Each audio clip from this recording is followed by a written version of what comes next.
Welcome to the Mental Health in Schools virtual learning series from the Virginia Department of Education, Office of Student Services. My name is Sarah Bazemore, and I am the School Counseling Specialist and Student Assistance Systems Coordinator at the VDOE. All of the virtual learning opportunities found within this series were hand-selected to support school leaders and school-based mental health practitioners as they prepare to respond to the mental health needs of their students. Presentations are organized into 4 strands: equity, recovery, virtual supports, and trauma. You are currently viewing a module from the virtual supports strand. Our presentation today, a primer on virtual small groups, is brought to you by Dr. Sam Steen. Dr. Sam Steen is an associate professor and licensed professional school counselor who specializes in school counseling, group work, and students at risk of academic failure. Sam has served as a professional school counselor for 10 years prior to entering academia, and his experience as a practitioner heavily shapes his research agenda, approach to teaching, and choices for service. He was the recipient of the Professional Advancement Award for the Association for Specialists in Group Work. This award recognized Dr. Steen's outstanding activities in helping advancing the field of group work through research, development of a new and innovative strategies for group work in schools and public relations. And it is truly a pleasure to be able to have him today for us to tackle the way that we're going to approach small groups in this new virtual setting. In this learning session, attendees will learn the basic group counseling considerations that can be made within virtual environments, reflect on a number of challenges and barriers to overcome them, and identify areas for additional growth and development. So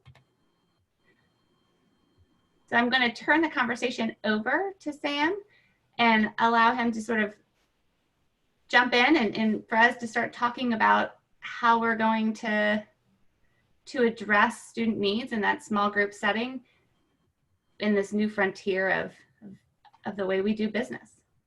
Thanks, Sarah. You know, I appreciate that intro. And as I was hearing about that most recent award, Professional Advancement, that award came before COVID-19, right? And so I was thinking, wow, these things were innovative and pushing the field forward. And then now with the COVID thing, just want to be real clear that that award came pre-COVID. So I'm no expert when it comes to virtual groups. It's just how we can today begin a conversation, Sarah, about reimagining and redeveloping and sort of re-envisioning how this might play out in the coming months.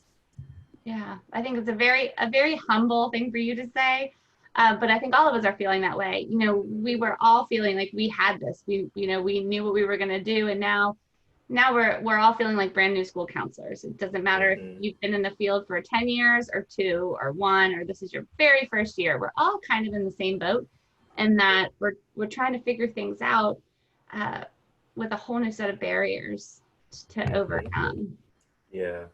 And so as we begin, we're talking about tier 2, targeted support for those who are at risk for developing more serious issues over time. When we were in brick and mortar, you know, it was a little bit easier to kind of gain a sense of who those students were. Mm-hmm. And I feel, even as I was putting together some notes for our conversation, Sarah, I feel now it's very clear that if you use like adverse childhood experiences as sort of an indicator of kids who could use some help. There are a lot of students who have been home since March, you know, who we couldn't have kept track of what they've been experiencing. Some of the racial unrest that some students have been privy to, I think will increase the number of people who would fit into potentially developing more serious problems in the future. And that, to me, sort of helps broaden my perspective on small groups. Whereas before, I would always argue, please target the most at-risk students in your school, which was like 10%. Now, with this idea that many more students we don't really know yet. I think reimagining, redeveloping, sort of re-envisioning what the group might look like is to provide support groups for students. And that's kind of where I'd like to begin that conversation today. It's to situate your work in a way where, you know, I don't know what the number of your caseload is, but let's say it's roughly 400. And so about 150 of those kids could probably use some ongoing support using small groups, whereas before it might have been less. Right. And you know, it's something that I've had this conversation with many folks, and talking about the fact that some of our students that were tier 1 in brick and mortar are going to potentially be tier 2 or tier 3 in a virtual setting, or perhaps what they've experienced, like you said, is going to now, you know, maybe they've experienced some trauma or some you know, really difficult events, and that's caused them to not have the same skill set that they had before. So it is really wiping the slate clean on things, and making sure that we're not making assumptions about where students are and what they need, because so much has happened the last couple of months. That's right. So let's just keep going. You have before it this idea of planning, implementing, and evaluating groups. I believe that still holds true today, but the planning part, it's not as linear maybe as it might have been before. You know, remember the school year starts, and the first couple of weeks, if not even months, I would always teach my students, you're going to start your actual groups around October. So then it's roughly the end of the first 9 weeks. And so can we do that now? Is that the same mentality? No, I really believe we got to jump in a lot sooner to identify the kids, to then help them get connected and engaged. So this planning piece starts with sort of an earlier thought process around, well, what am I going to be doing around the virtual small groups at the tier 2 level? Yeah, right. So like what you're saying is that instead of us waiting and maybe collecting the data that we usually do over that first month of time, and we really need to be prepared to jump in sooner and to be offering those small group supports immediately, almost. As soon as possible. Whereas before we could kind of like get a sense of, I'm at the playground, okay, this kid might be eligible, or I remember working with Johnny last year, and so maybe this year we can do it again. But because everything has been disrupted, we're sort of like trying, I believe we have to take the mindset that I need to get in as soon as possible, jump in and work with those students who we might not be able to capture, and so help them engage through using the small group as another support mechanism. But before we even get into that, we do need to talk about, just briefly, Sarah, you know, what is the policy at the school level and or district level around you actually running groups? Right. It's so important to make sure that whatever you're doing is going to align with what your division is saying that you can do. So making sure that you've had that clear conversation with your division director, and you're understanding what the legal and ethical obligations are for small groups in your division, and then also making sure that your administration is aware and is, you know, comfortable with you delivering whatever support that you're going to deliver. For sure, right. That's the first step. Absolutely. You know, what I'm hearing you when you're talking about small groups, if we're not going to be, if we can't necessarily do them in the same formal way that we did them before, where we had these set topics, like anger management or academic success, it's almost like we're doing a different type of group. Yeah. And curious, can you explain a little bit more or elaborate? I'll try. Yeah, I'll try. So the policy is a go. So you're like, okay, we're just going to assume you do them, right? Yeah. So you're jumping right in, and if it's a yes, you might be thinking, okay, so what type of group am I going to run? And Sarah, you might have started saying this. So, you know, there's a wide range of groups that we traditionally have been running. I always use examples like anger management, anger management, friendship, girls groups, new student group, those types of things. You talk about academic support groups, yes. But now I'm thinking if we had to whittle it down to what it is that I personally would be encouraging my school counselors to do under these circumstances, it would be to offer support groups.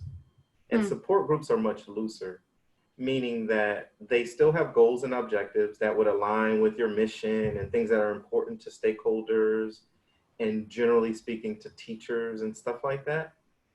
But once the kids are there, you recognizing you don't have a lot of time and you can't touch them or pat them on the back the same way. So what is it that you can do in 25 minutes? It's working on the check-in, like checking in with the students. What do they need? What is new for them? And because of this, it's not topic focused, meaning like it's not topics that I create for the students, but topics that generate or emerge along the way. And we can get to like developmentally, like how young can you do that? The kindergarten kids sit in there and say, today I'm upset with my mom. No, not really necessarily. I'll get back to that. I hope this is making sense. So the group is going to be used for check-in. The group is going to be a place where you're helping build cohesion, which is like connections between members, because we know that peer influence is so much more influential than adults. No offense to us. And then, but you also have to understand self-disclosure around topics that are generally accepted in this environment. In school, and then how it could be questionable when they're not in your room, your sort of physical room. So I'll try to give an example because self-disclosure is important both from the counselor, like sharing parts about themselves, and then encouraging kids to share things. If a kid says, hey, my father's an alcoholic, he drinks a lot, you know, and I'm listening and I'm like, wow, that must be tough, you know, dad's drinking a lot. And as anybody can relate to that or have heard anything like that, that's fine. I think that's all acceptable. What might become a little trickier is if in fact someone says, hey, my uncle's living with us, he drinks a lot. And there are times where he says something inappropriate to me and I'm just not sure what to do about it. That's a very different sort of nuanced thing. That if they were in your presence, you could bring them to the side and kind of have a conversation individually. Should we dig a little bit more? But in that case, I guess you can do the same thing after the fact, but you just know that raises a red flag that you want to follow up immediately. Right. And so this idea of support is not a willy-nilly rogue sort of thing. You're still following ethical guidelines and a lot of structure in that respect, but you're just not limiting yourself to one topic for 6 or 8 weeks that then you move on to the next unit, if you will. It's more of a general way of approaching what students could need to remove barriers to the curriculum so that they can get in there and access the curriculum while dealing with these new and challenging crises that we're dealing with, COVID and the racial injustice that still remains. Right. Well, and one of the, you know, as you're discussing that, and if you're doing a support group, and let's say that, let's just say my daughter's in a support group, let's say. What grade is she, Sarah? She is going into 4th. Okay. So if she was in a school counseling support group and she was talking to her school counselor, and I work from home, and I, as a parent, walk past her and I overhear another student sharing something about their parent, there's a confidentiality issue right there and an ethical situation that we need to be prepared for. As you, I don't know if that's something that we address in that consent form that we, you know, have students sign in order to, or parents sign in order to be, for their student to receive that service. I don't know if that's something that we, you know, when you're setting up those group norms, if it's something that you discuss with not just the student, but then whoever else who might be in the home that could overhear. I don't know if you make it mandatory that students wear headphones so that sort of thing doesn't happen. But that is something, you know, speaking of ethics, that we have to take into account in these situations so that things like that don't happen. Because oh wait, I know that mom or that dad, you know, and now I know something about their family, that we have to just kind of keep that sort of thing in mind. What I hate to see happen and what I hope doesn't happen is that because of that risk, we don't do small groups. I don't think that I think the risk is greater for our students if we don't offer this support. And we have to be mindful of that.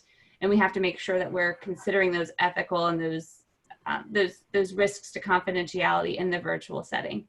And in some ways, the virtual setting is actually, you know, it can be even more confidential than the traditional one. Because I was thinking about this, there were some students that would hesitate to want to be part of my small groups when I was in the field because they didn't want to walk to the counseling office and have other kids ask, well, why are you eating lunch with Miss Bazemore?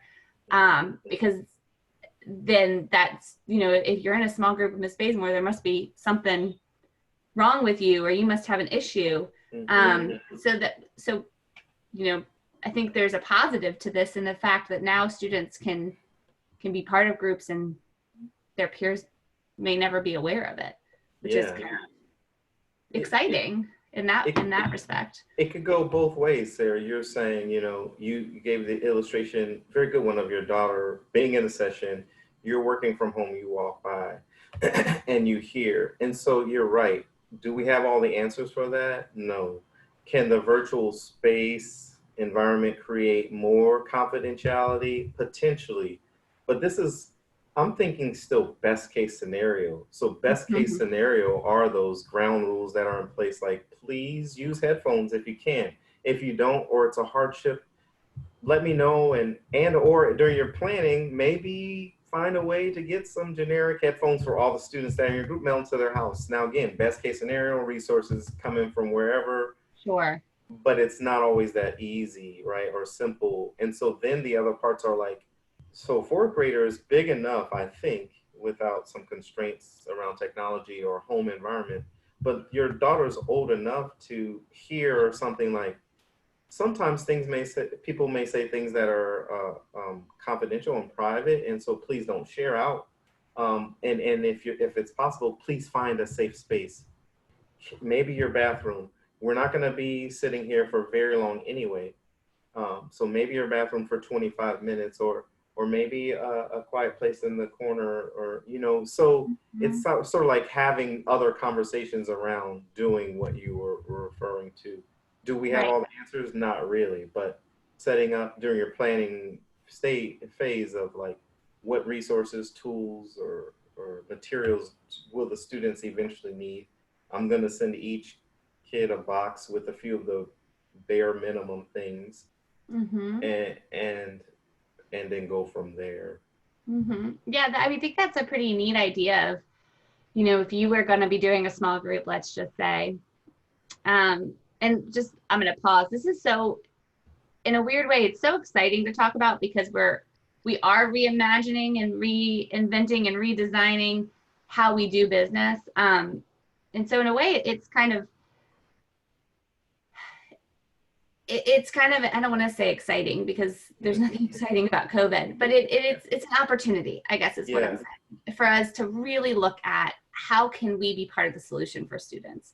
And so we as school counselors, we can't be burdened by all of the barriers that are being placed in front of us to the point that we don't do anything. So it's exciting to me to talk about creative solutions to these barriers. So I really like what you're saying about if you're going to be doing small groups with students and you want them to have headphones, making sure that they have those. And if they don't, you know, delivering those to them. And yeah, that's not something we traditionally do, but not at why all. Can't we? But why not? You know, leaving them a package on their front porch that has maybe even other materials. Like if you're going to have hard copies of worksheets that you want students to do, or I like to call them activity sheets, because that sounds so much nicer to kids than worksheets. But you could have those in a package that you drop off. And, you know, there's day 1, day 2, day 3, day 4, or, you know, whatever it might be. And then, or maybe you want them to be able to respond with a whiteboard that's an actual whiteboard, and they hold it up to the camera. You provide them with the dry erase markers and the whiteboard. So I think that's a really cool thing to think about is, Mm-hmm. and your students are going to all live within a certain radius of the school. So maybe on one of your days, you're literally driving and just dropping off those packages Mm-hmm. and on their front doorstep. And That's how right. cool for a kid. That's such a relationship builder to get that package and know, and there's, maybe a note in there from the school counselor Yeah. saying, so excited for you to be in group. And there's maybe you have a magnet that they put on their fridge with all the times and days that you're going to be meeting. Mm-hmm. There's some really cool things that you could do there. Mm-hmm. That's a cool thing to think about. I like that a lot. Yeah, and so you were talking about we're still planning, right? We haven't even implemented yet. Yeah. We're still sort of thinking through the planning of like, okay, what am I gonna do? I can run a group. What am I gonna do? What are some things I need? But then we're like, well, which students? So we Right. gotta kind of go there. Like, who are these students? And I think that the number of students is just larger than before. As we reimagine our strategy. Before, every kid didn't need a new student group or an anger management group, but many more students could benefit from a place to check in, receive some encouragement and support from an adult and peers, and boosters to go back into the trenches or school or whatever, back to the other room with their family. And so we're talking about, let's shift to like selection or recruitment and then Yeah. screening, right? Right. So in tier 2 interventions, there's the PBIS website would say, how do we reduce the burden on teachers? Mm. But Sarah, today we need teachers more than ever to give us a pulse of their kids, right? Right. So that early on, right, August, time frame, put yourself out there, beyond maybe what the principal's asking or other leaders are asking, and introduce yourself to teachers and tell them, this is my idea of how I can offer support to you all. Maybe not every kid. So you're already opening the door to let them know you're going to come back to them and to identify 5 or 6 kids from your class or a few students in your grade level to then start working with around social, emotional, behavioral issues. Mm-hmm. So recruitment's a big one. Who helps you with the recruitment? And then once you have a list of kids, what do you do? Right. There needs to be a screening. So just to be clear, what you're suggesting is pretty different than the traditional way. So traditionally, we would say we're going to have an anger management group. Let me know what kids you'd like to be in that to teachers. And traditionally, we would be relying on some data to drive that, I guess. Exactly. Yeah. But our data set right now is not the same because right, we can't rely on that traditional data that we used to have, like discipline data. It's not going to be the same sort of thing that we had in that brick and mortar setting. So we are relying heavily on our teachers, and we can do some needs assessments with students and families as well to identify needs. But you're saying like this is more of a support group, and it can be for that new student that is new to the school and you can tell they're just not quite comfortable. It can also be for that student who's struggling to stay organized. It could be for a variety of reasons that a student could get. It's not going to be a set topic necessarily, is kind of what you're saying. That's it's so an exciting way to look at it. It is, and I'm kind of getting chill bumps because this idea of, and we're still in recruitment screening, like who are the kids, but when we get to the implementation phase, there's like, okay, so finally we have a day and a time and this and that. But before we get to that, depending on the needs, you might shift the thinking beyond just beyond just synchronous groups, meaning me, you, and 2 other students. That's synchronous. Every Tuesday we meet at 9 for 25 minutes. To, okay, I have like 8 or 9 of those type of groups throughout the week. but I have this other discussion posting forum for the kid who's like, I don't really necessarily want to be there, but I do the check-ins asynchronously. So watch this video clip, have a conversation. That sounds a little bit more like classroom guidance and all this, but I'm saying still under the auspices of small groups, just reimagining. It doesn't have to only be counselor, students. It can be a place where folks come in, chime in, kind of this discussion board throughout the week. They post whenever they get ready. And if necessary, hey, we do this reunion, let's bring all the faces together, have a conversation, and then go back. So hope I didn't lose the train of thought there, but just the idea that as you were talking about the recruitment and relying on teachers, it's like once the needs are become clear of who you're targeting, don't limit yourself to just synchronous groups, synchronous platforms, right? I don't have all the answers, but the idea that you could be creative in how you actually no, I think that's a good point. And like Flipgrid is a really great virtual free platform that would be something where kids could participate asynchronously. Like they could, you know, that's, yeah. And that when you do it that way, it opens it up to being able to even welcome more students into receiving that support. That's right. That's pretty cool. So let me use a clear example on the screening part. So we have, it's a yes. We're introducing ourselves to the teachers. We can't do observations at the cafeteria, playground, or, you know, in the hallways anymore as easily. Doesn't apply. And so, well, what kind of basic screening tool would you use? And I believe where we stopped, like before crisis mode, like brick and mortar, we finally were at a place, a research team of mine and I, where we were using like resiliency as the overarching topic that fits all categories. Think about resiliency. New students could benefit from resiliency. Kids who are marginalized could benefit from resiliency. The bully could benefit from resiliency. How do I prevent myself from being this way because I have these other strengths and assets that I'm focusing on, right?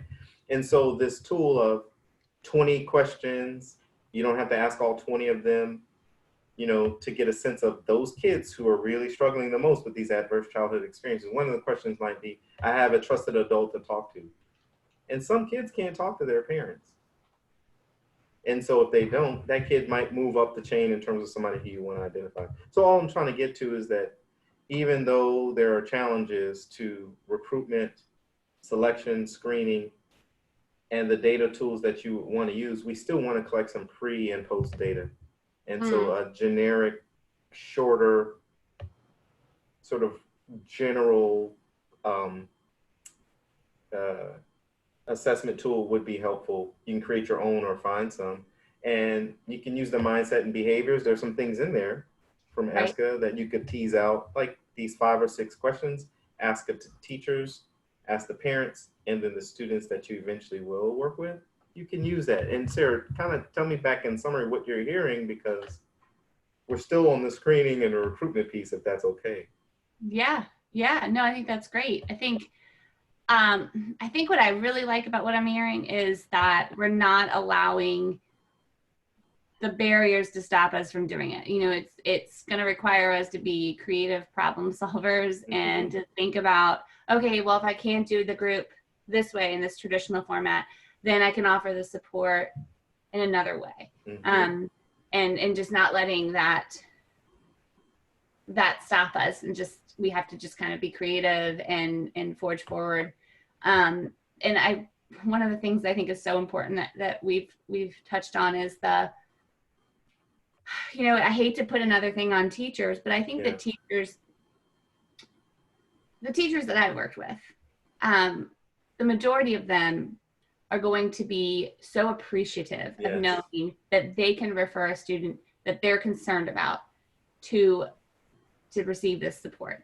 So while, yes, we don't want to burden them, I don't know that it necessarily will be a burden, because they're going to see it as, oh, good, there's something I can offer. There's something I can do to support a student. So, and we know that you know, one of the things that when I think about if I was in the field right now, that I would be just missing is those organic interactions with students where you're just Mhm. walking in the hallway and you run into that kid and you realize Absolutely. what's going on, you know, or they're able to pop into your office on their way to class and they tell you, hey, this is something that is really bothering me or upsetting me.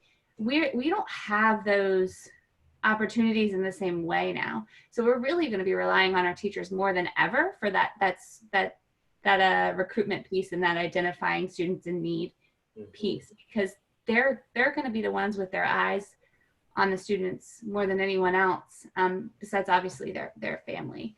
So we really do need to make sure that we are communicating and collaborating with our teachers so that Absolutely. we can keep a pulse on our students and know what's needed. Yep. So I think that's a huge piece of that identifying and recruitment part. Thanks. I totally agree. And so now we have a list of students, right? And so we're thinking, okay, what do we do? In the past, our counselors have argued, I don't have enough time to actually screen them. The term screen sounds like you're weeding some out and keeping others. So I don't want to misquote what I mean when I say screen. In my mind, screen in this case means giving the students a heads up about what the expectations are so that they can decide yes or no, or just so they're not caught off guard. And it's just important because then they already begin to get the buy-in that, okay, so it's not mandatory that I'm here, but folks are trying to offer me some support. Why would I turn that down? Or I know that there's going to be 8 or 9 other students for this many weeks and this and that. So it just gives them a heads up. So the screening that is done in a sort of an interview fashion, it can be individually or it can be as a group of 2 or 3, or you can just set aside a session or 2 to actually only screen, have conversations about what they would like and where you're going and does this time frame work and what are the expectations on attendance, right? And I don't have the answers to say it's mandatory that they all attend. If they don't attend, that defeats Right. the purpose of what we're working towards. But you know what it made me think of, Sam? I'm going to totally interrupt you, but you made me have an idea. If I'm the school counselor listening to you right now, one of the things that I could do is actually do a welcoming video to students that have been identified for the group, explaining the group's purpose, explaining those norms, and then send that out with that, whatever that virtual permission slip might be, to parents or to families. And so the family gets to hear the purpose of the group, see my face, understand what's the expectation around it, and that's would be such a powerful way to do it. That's really cool. It goes back to your point earlier about your 4th grade daughter. So if you saw that video, you might be less likely to walk by. Right. And then when you hear something, you're like, oh, that's right. They did say things might come out that maybe we should just keep it quiet. Right. And so it helps even with some of that understanding for people beyond the kid. I love it. It's brilliant. So we have the student, they're aware of what is going to go on. It's only now, I'm going to be funny, it's still not even Labor Day yet, right? For those who start before Labor Day and before Halloween for those who start after Labor Day. Now we're to the implementation and still reimagining what this is like, but the research is clear about, and even my own experience teaching master's students using the virtual platform, the group class, before you could open the door and say, so what do you want to talk about today with adults? And they would fumble around what it is. In this day and age, because you only have 25, 30 minutes, it's got to be really structured, but not structured in terms of a lot of words or a lot of activities, but just really structured on what the expectation is.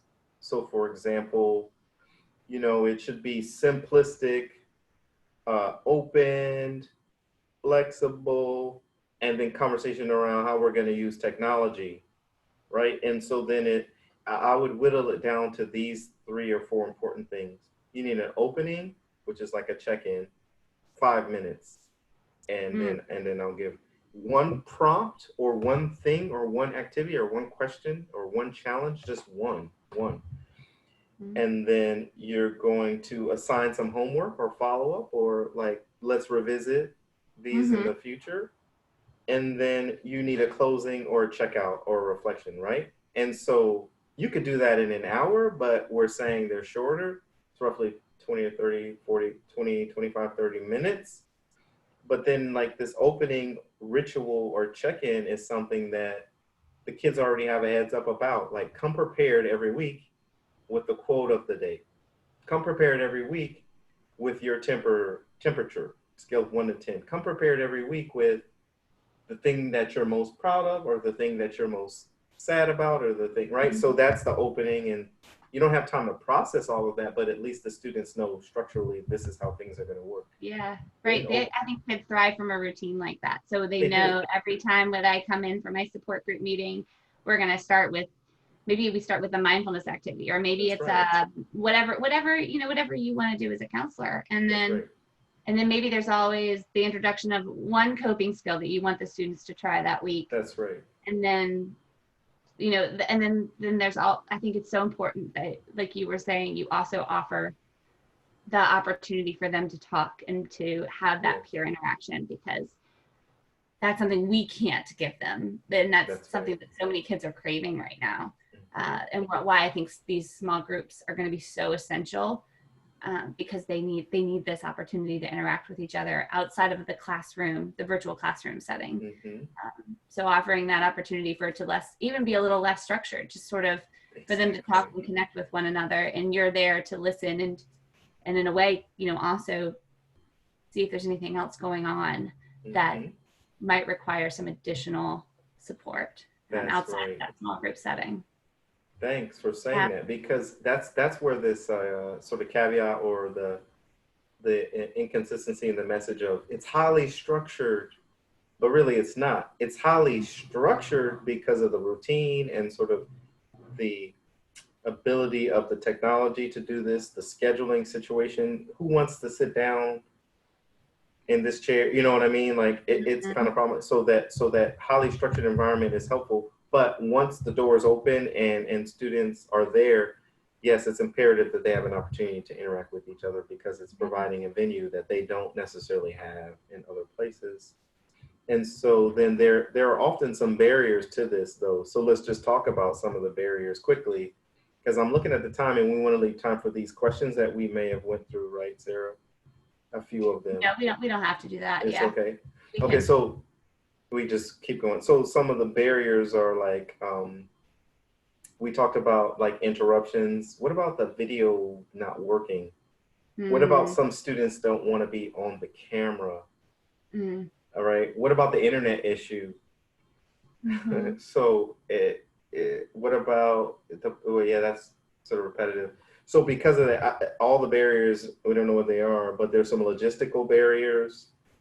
Like, we don't have snow days anymore, but I'm sorry to say there are going to be disruptions in this year from COVID. Whether somebody got sick or, there's just going to be disruptions. There's disruptions in the implementation. You're in the middle of something. There's some glitches in the technology. There's some issues around assessment. Everybody didn't complete the assessment. Everybody didn't turn it in. Everybody, doesn't feel comfortable. Right. And there could be some challenges to following up. Meaning, like, so next week we're talking about, last week we were talking about friendship or a relationship issue with one kid. He's struggling. His parents don't like him dating biracially. He's an interracial, and the parents have a problem with that, or the girlfriend's parents have a problem with that.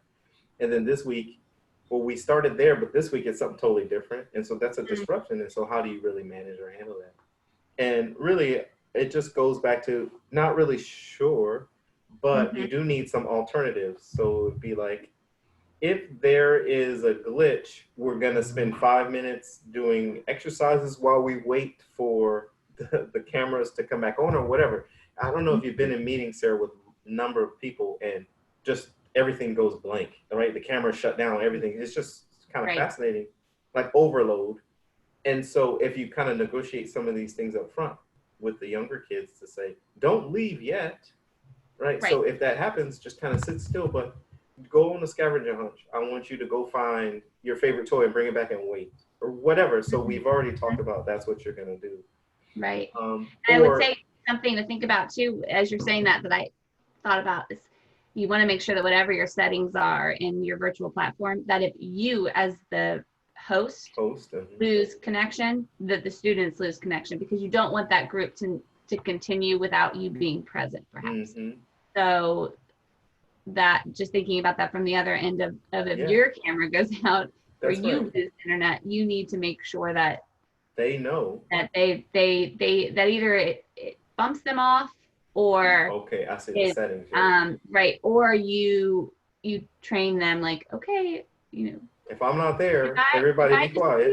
Yeah, that's right. Everybody be quiet and do 10 jumping jacks, 10 push-ups, and 10 whatever blurpees, and then by that time, hopefully, I'm back. Right, but I think that's really important to think about is what are the road bumps going to be, and trying to go ahead and problem solve before they occur. I think that's, it doesn't mean we don't do it. It just means let's go ahead and think of solutions, creative solutions, so that when it happens, you're prepared to handle it. I think that's a great point. Yeah. So then, I don't know if that's enough on implementation, but I'll move briefly to the assessment, because I'm looking at the time and I don't really know. I don't have a timer to know how many minutes. Yeah, we're a little over 30, so wow, that's funny. Good time to move forward. Yeah. So then there's the assessment. We talked about pre-assessment, using that to screen and decide, but that same instrument can be used for the post-assessment. Try to keep it as similar as possible. And simple as possible as well, and include a few questions that are open-ended.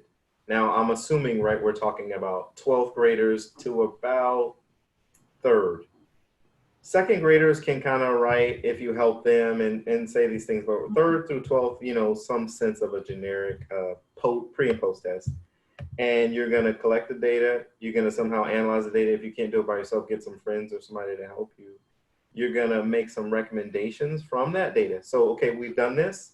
And these are where I'm saying, like, it's no longer a pre-test, 6 weeks of a session, post-test, now move on your merry way. It's like pre-test, I got the students. 10 weeks later, I'm doing a check-in around the data. And then at the end of the year, whenever you stop the groups before the SLO test, you check again. And from that data mid-year, you're making recommendations, like, to yourself, to the families, or to the teachers, to the kids. This is not working, this is working. We need to focus more on this and that. So that whole idea of assessment, I don't want to lose that, because even though it's virtual, still very important. Still know, right? And we're collecting data to inform our work in the future, in light of the fact that we might be doing virtual groups a lot longer than we anticipate, or who knows, 5 years from now, another crisis might occur. And it just sounds silly saying it, but it could happen. So. Well, I think it's good to get that feedback too from kids on, like, hey, I really liked that you did this during group, but this activity was kind of, not so great. So I think that is important, because it's going to inform our practice and our professional growth. Since we're so new at this, we need to know, what the kids' perceptions are. And it's harder too to know if they are, when you're in person doing a group, you get that natural feedback from them on whether or not something is clicking.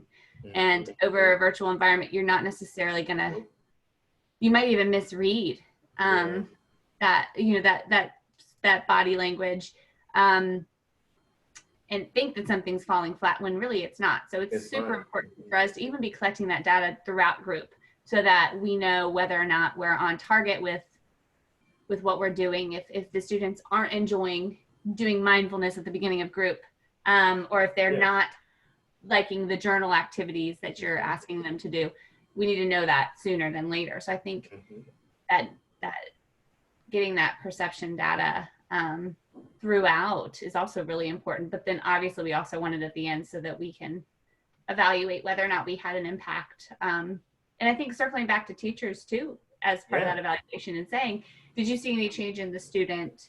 They were presenting obviously a concern at the beginning of group, for you to refer them to this support group. Did you see a change in them as a result?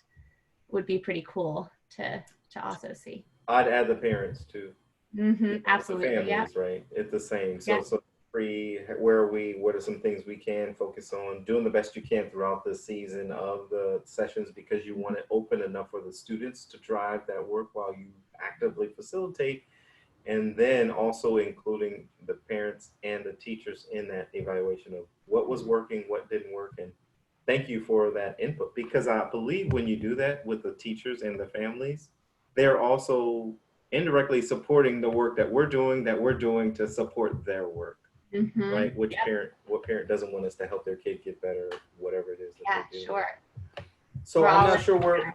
where we go from here, Sarah. I mean, in terms of like anything Nope. that's outstanding, we're over 30 minutes. I really am sorry No, that we're good. No, we I just think this was, started. I mean, I feel like this was a great conversation, and I hope that one thing that anyone gets from this is that what we're trying to say is that, you know, none of us have all the answers right now. Mm-hmm. All we know is that we're all trying to figure it out together, and we can all learn from each other, and we can all grow together in this new environment. And I think it's okay to recognize the barriers, but we also need to recognize the opportunity that we have to support students, and to not be paralyzed by the fear that something could go wrong. You know, we need to forge ahead, and we need to see how we can make this opportunity happen for our Actually kids. work, They yeah. need it. They really need it. And Mm-hmm. thank you for helping us Yeah. to get there. I want to also just remind folks that in addition to this module, we have a one-page summary, as well as some additional resources if you want to go and learn more, and a discussion guide, so that you can carry on this conversation with other colleagues, or even use it to do some self-reflection as you start to plan, you know, what this will look like for your students. And So I if hope, yeah. and if you come up with good ideas that you think, they don't have to be excellent ideas, just good ideas, please send them along to Sarah. Yeah. And if you have further questions, feel free to reach out randomly to myself in particular. I'd welcome that. Yeah, absolutely. Well, thank you so much. This was fantastic, and I really appreciate you being so willing to have this conversation, because it's not an easy one to have right now, to think about outside the box and put ourselves out there on, you know, what this could look like. So thank you for being a pioneer. We certainly Thank you, appreciate Sarah. it. Thank you for the opportunity. It's been a lot of fun. It has been. All right, let me see.